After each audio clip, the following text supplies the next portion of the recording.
In this video, we're going to talk about how to use StatCrunch to do confidence intervals and hypothesis testing for one sample proportions and means.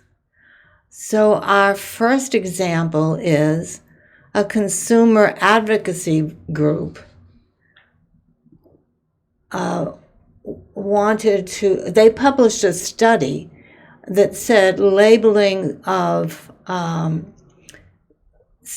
fish sold in the United States, namely red snapper, were actually packages of a different kind of fish. And their study found that 15 out of 29 red snapper packages that were tested were a different kind of fish. So we want to construct a 95% confidence interval for the proportion of red snappers that were labeled a different kind of fish. So you're going to go to get more help in order to get to StatCrunch, but I've already opened StatCrunch. So let's see how we'll do that problem in StatCrunch.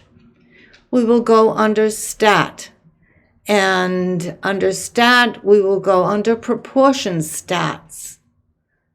One sample with the summary.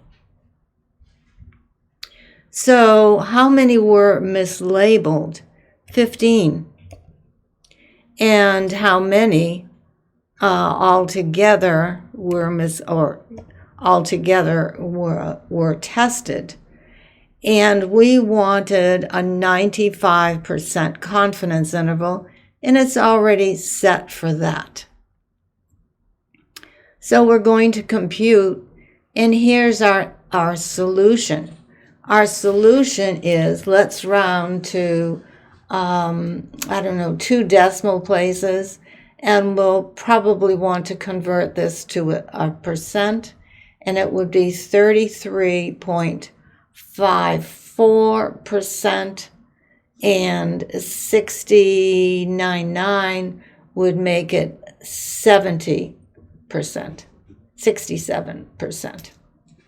Okay, so let's go back to our PowerPoint and see what we have here. Okay, so I didn't round off. Here is how we would state our conclusion. One is 95% confident, and I'm reading this right from the problem solution. This is one of the exam 2 problems.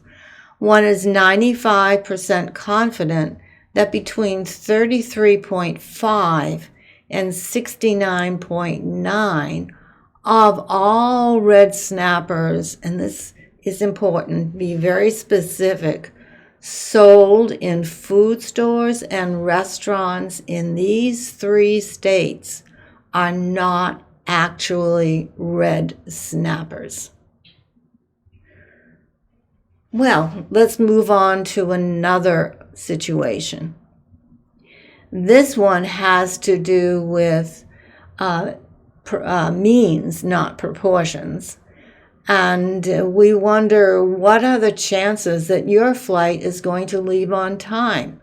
So we don't have a histogram, but we do have summary stats for the percentage of flights departing on time each month for the years 2001 through 2006. So the information we need to input into StatCrunch is the sample size, the mean number of flights that depart on time each month, and the standard deviation. And this time we want a 90% confidence interval. Now, I'm telling you, since this is exam 2 that we're going over, that what your my math lab does is they randomly generate numbers. So you might not see this mean or this standard deviation, or you might see 95% confidence. So all of the numbers in the problem for exam 2 are randomly generated. So you can't count on a 90% confidence interval. It might be something else, but that's okay. We're just doing it to understand how to do it in general. So I'm going to get out of this, and what I'm going to do is I'm going to get out of it, and now we're going to go stat, and we're going to do t-stats for means and not proportions. So we're going to do t-stats for means. We're going to do one sample with the summary. And let's see, the sample mean was 80.1667. And if they're presenting several decimal places in the problem, I'm going to do that as well. The standard deviation was 2.60320, and the sample size was 72. We want a confidence interval, and that problem specified 90%. So let's see what we get. We get a lower boundary of, I'll write it down with a certain amount of precision here, 79.66, and an upper bound of 80.68. Can you see where that is? It's right here. All right, the last two numbers. So we're going to go back to our PowerPoint and see what that has to say. Move it up a bit here. With 90% confidence, that find of a 90% confidence interval, we can 95% confident that the interval contains the true mean proportion or percentage of on-time departures. So I'll say that again. We cannot be 90% confident. Confident is an important thing for you to look at in an interpretation, the word confident, that the interval contains the true mean monthly percentage of on-time departures.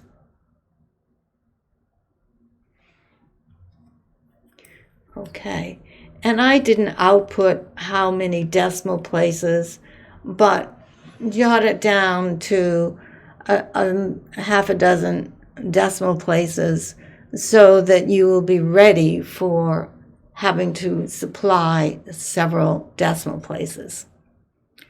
And this is our last example. This example is one of hypothesis testing. In the 1890s, it was generally believed that congenital abnormalities affected about 8% of this nation's children. Some believe that that has increased because of the chemicals in the environment. A recent study examined 389 randomly selected children and found that 42 of them showed signs of an abnormality. Is this strong evidence that the risk has increased. So null hypotheses always have an equal sign. In this case, we're assuming that things have not changed. However, we want to see, do we have strong evidence that it is increased? So the alternative is going to have a greater than sign. Now, if it had said strong evidence that it had decreased, it would have a less than sign. And if it just says, is there a difference between now and the 1880s? If it just wants a difference, it would have a not equal to sign. So there are three options for the alternative. Not equal to means it could go either way. Greater than specifies increased. Less than specifies decreased. So let's see how we're going to do that. We are again going to go to StatCrunch. And because it's about proportions, we're going to do proportion stats, one sample with the summary. Okay, and what was the data? The data was, let's see, 42 children did show abnormalities out of 389. And the null hypothesis was 8% or 0.08. And the alternative was, has it increased? So we're up here in a different dialog box here, or up here, not in confidence interval, but in hypothesis testing. Oh gosh, I have an extra decimal point, and that will definitely mess things up. 0.08 or greater than 0.08. And let's compute that. Well, that's quite amazing. We have a z-statistic of 2.033, and that is a p-value of 0.021. Now, whenever a p-value is less than 0.05, it is statistically significant, which means we are going to reject the null hypothesis. It is not supported by this data that the proportion is 8%.